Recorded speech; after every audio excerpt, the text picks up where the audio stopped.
Question number 7 देखेंगे, most important concept का question.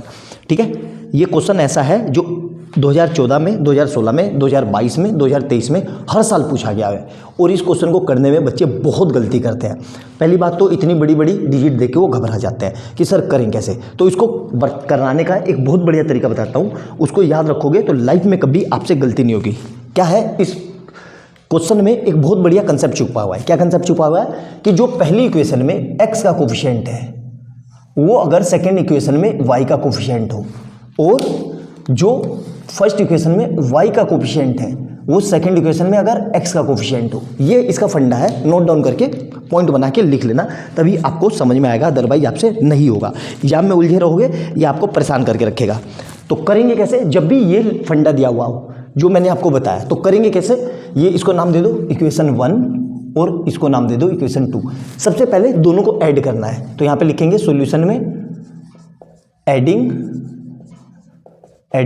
Equation 1 plus equation 2, मतलब इक्वेशन 1 और 2 को ऐड करेंगे।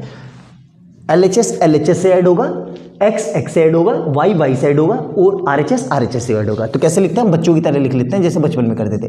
49x plus 51y plus 51x plus 49y is equal to कितना आएगा 499 प्लस 501। आ गया समझ में। अब देखो ध्यान से, यहाँ पे एक और फंडा दिख रहा है आपको, ये x और ये x मिलके कितने हो जाएंगे 100x। उसी तरीके से ये y और ये y मिलके कितने हो जाएंगे 100y। तो क्या कह रहा हूं मैं, ध्यान से देखो, 100x plus 100y equal to, वहां पे पूरा पूरा कितना आएगा 1000। तो यहां से पूरे में से कुछ कॉमन आ रहा है, 100 कॉमन आ रहा है, तो क्या हो जाएगा ये x plus y equal to 1000। तो यहां से कितना आ जाएगा x plus y equal to 1000 upon 100। तो 0 से 0 कट के क्या आ जाएगी x plus y equal to 10। इसको नाम देंगे इक्वेशन 3। आया समझ में। अब क्या करेंगे, अब दोनों इक्वेशन को माइनस कर देंगे। ध्यान से देखो, अब सेम यही चीज करेंगे। तो क्या लिख रहा हूं मैं, सब्ट्रैक्टिंग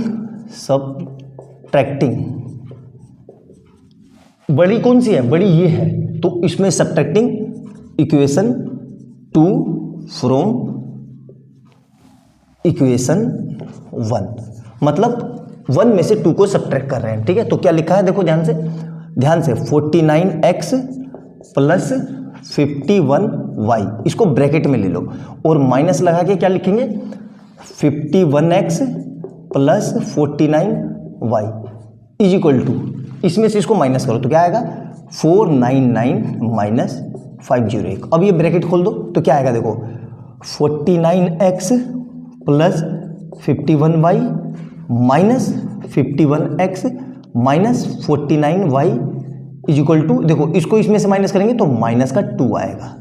अब इसको सोल्व करते हैं तो देखो 49 में से ये गया तो माइनस का 2x और प्लस का 2y is equal to minus 2। Clear है।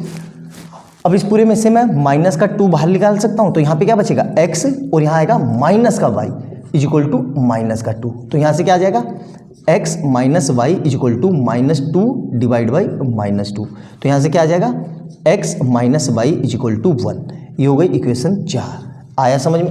अब क्या करेंगे, ध्यान से देखेंगे तो ये चीज़ मेरे ख्याल से आपको समझ में आ गई होगी। बहुत सिंपल तरीके से मैंने समझाने की कोशिश की है ना। अब देखो कैसे करेंगे, ध्यान से देखो, हो गया, बस इतना आपने कर लिया, हो गया।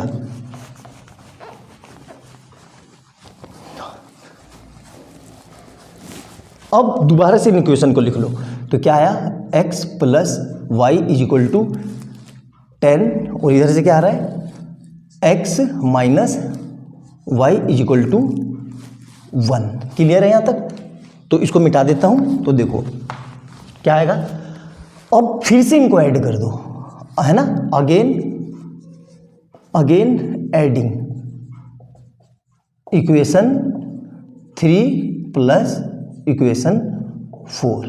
ठीक है, तो क्या आ जाएगा देखो x plus y plus x minus y is equal to 10 plus 1। तो देखो इस y से ये y कट गया, x और x मिलके कितना आ जाएगा 2x।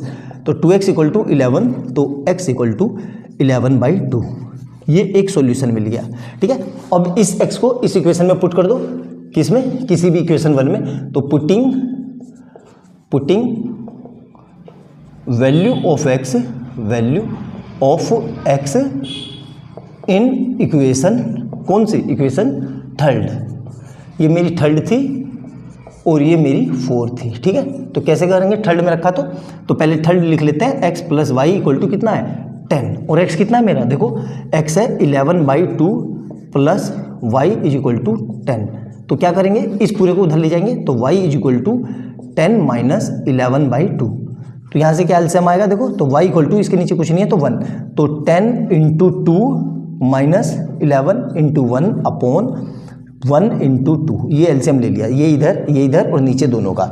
तो y इज इक्वल टू कितना आ जाएगा 20 माइनस 11 अपॉन 2, तो y is equal to solve करके कितना आएगा 9/2।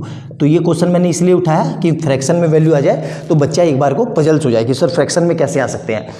अरे भाई आ सकता है, ऐसा कुछ नहीं है कि फ्रैक्शन में नहीं आएगा, आ सकता है। तो यही हमारे सवाल का आंसर था। बहुत ज़्यादा ये फ्रिक्वेंटली इस कंसेप्ट का क्वेश्चन पूछा जाता है। अच्छे से देखना, एक एक स्टेप समझना, जितने अच्छे से मैंने बताने की कोशिश की है शायद ही किसी ने बताया होगा, पूरी आसान तरीके से बताने की कोशिश की है। तो क्वेश्चन लिखना, सारे स्टेप लिखना, सॉल्यूशन लिखना, ताकि एग्जाम में जैसे आए आपको तुरंत रिकॉल हो जाए। जैसे ये कंसेप्ट बताया मैंने, ये कोने में कहीं लिख लेना, एग्जाम के समय में वरना आपको याद नहीं रहता। तो वीडियो अच्छी लगे तो लाइक एंड सब्सक्राइब कर लेना और ज़्यादा से ज़्यादा शेयर कर लेना, ताकि नए बच्चे भी सीख सके और जिनको मैथ्स से डर लग रहा है उनकी भी तैयारी यहाँ से हो जाए कि एटलीस्ट अच्छे नंबर आ जाएँ। और जो लोग चैनल पर पहली बार आए हैं उनको ये बता दूँ कि इससे पहले अब तक मैं 7-6 क्वेश्चन करा चुका हूँ, सारे previous years one of the best question है, ठीक है। और इससे पहले मैं रियल नंबर और पोलिनोमियल के भी 20 क्वेश्चन करा चुका हूँ। वो वही क्वेश्चन है जो बोर्ड में बहुत फ्रिक्वेंटली पूछे जाते हैं। तो अच्छे से नोट डाउन करना। मिलते हैं अगली वीडियो में बहुत प्यारे क्वेश्चन के साथ, तब तक के लिए बाय बाय दोस्तों।